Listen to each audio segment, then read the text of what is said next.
With cold, snowy weather hitting us in southern Alberta, along with the financial pressures of high inflation, there are individuals and families who are in need. The Salvation Army has been helping out for 100 years, and joining me to talk about this is Major Donald Bladen with the Lethbridge Salvation Army. Major Bladen, so great to have you with us.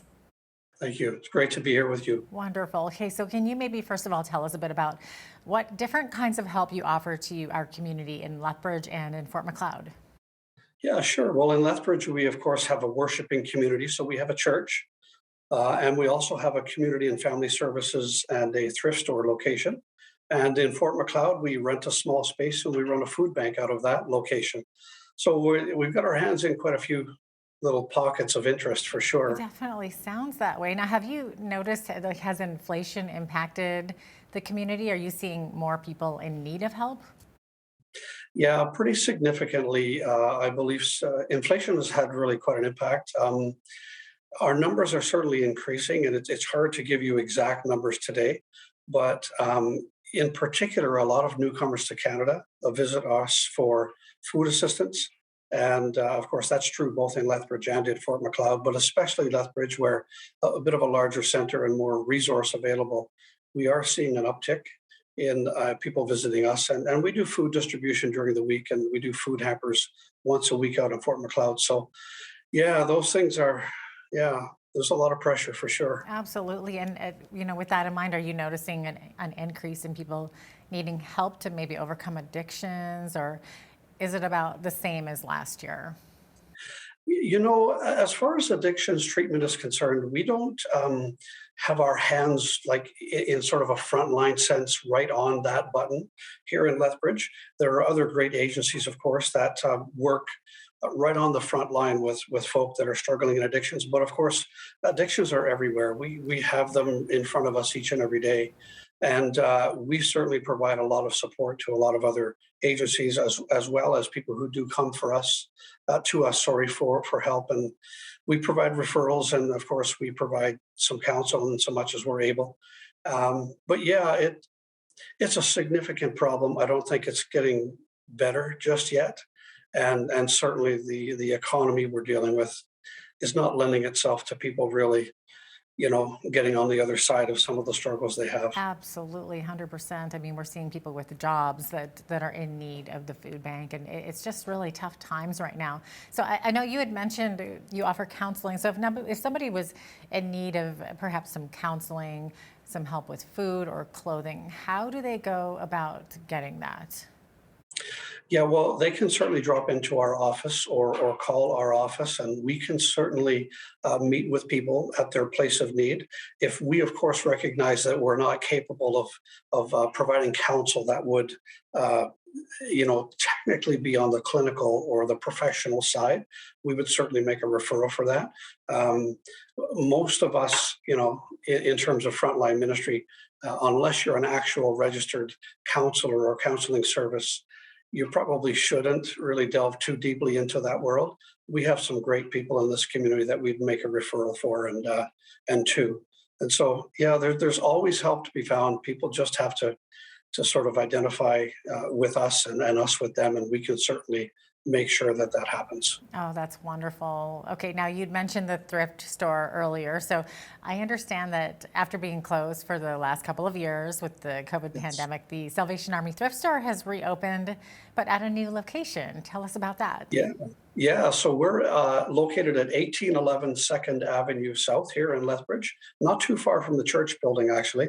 We opened up right at the end of June after about a 2-year hiatus due to COVID, obviously, and so forth. But the benefit in this particular location is we actually own this building, and we're able to run our community and family services operation out of the same building.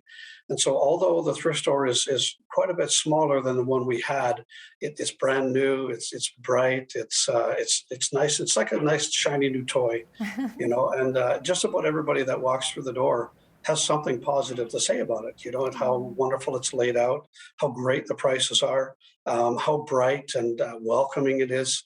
I can't say enough about it really. And we have a great manager in place and a great staff in place as well. So you know what? We're just trying to regain a bit of a foothold in that part of our ministry, but we're doing some great things. We partner with AHS in terms of some folk coming and putting in some volunteer work and getting some life skill. We've got a handful of volunteers as well from other places, private volunteers, individuals who come and help us out. So yeah, it's going really well. But you know what? Things could always be better, right? So it's great that you've asked that question because I'd really like to put a plug in for our thrift store and say that if you haven't seen it yet, you got to come out and visit. It's a great little location. Okay, fantastic. I'll have to definitely add that to my list of things to do. And of course, Christmas is right around the corner. Hard to believe it, but so I believe your annual kettle campaign fundraiser is now underway. That's right. Yeah. So we'll be doing much the same as what we've done in years gone by in terms of the locations. So we're in the Walmart South. We're in the Walmart North location. Okay. We're in Superstore. Costco gives us a couple of weeks. We have the Save On Foods West location as well. Park Place Mall. So we're not that hard to find. And our campaign starts on November 28th, which is a Monday, and it runs all the way through till the Christmas Eve, which is a Saturday. So we'll cut a little short on Christmas Eve because we all want to get home and enjoy some of that apple cider and be with family. But it's going to be a busy time. Absolutely. We have some pretty lofty goals for it, and this is going to be a tough year for us, for every other charity, and in particular for pretty much everybody and anybody that I know. You know. Absolutely, absolutely. So, with that in mind, do you have a fundraising goal in mind? And will you be offering the tap option this year for people to donate with their debit cards?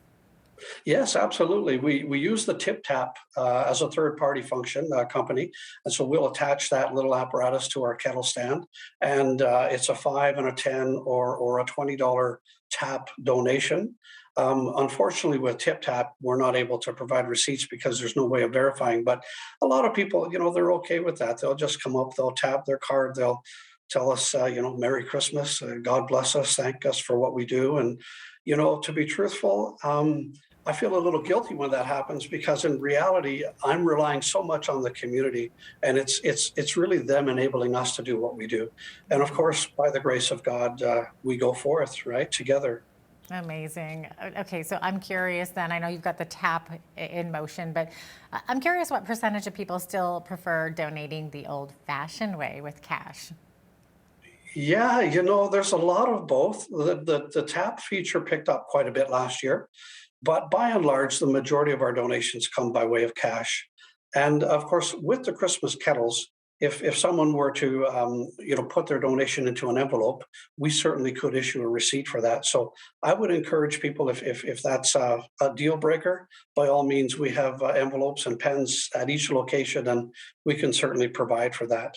And of course, we also do a Christmas fundraising, a letter campaign, which will be going out here shortly. And we hope to raise some funds through either people phoning in and making a credit card donation, or by mailing a check, or just dropping by the church office. So there's lots of different options. Just have to give us a call. We'll make sure we help you find a way to help us. Okay, and then every year the Salvation Army also does the annual Toys for Tots outreach. So tell us about what that's all about and how we can get involved. Yeah, absolutely. So we partner with other agencies within Lethbridge as a community, and it's called Christmas Hope.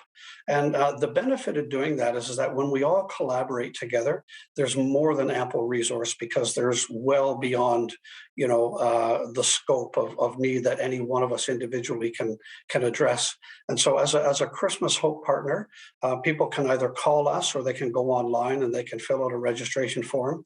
And we just don't want anybody to get missed, right? Because we have no idea, who is new in terms of their need. Because our society and our economy and all of the different struggles people are facing, who really knows how many out there are really going to struggle? And I just want to encourage anybody and everybody struggling to just pick up the phone or go onto the internet and just let us know. We will make sure, without any exception, we will make sure that people get help to put Christmas toys under the tree for their children, and hopefully hopefully make their day just that little bit brighter. Yeah, isn't that wonderful? I absolutely love that campaign. One of my favorites for sure.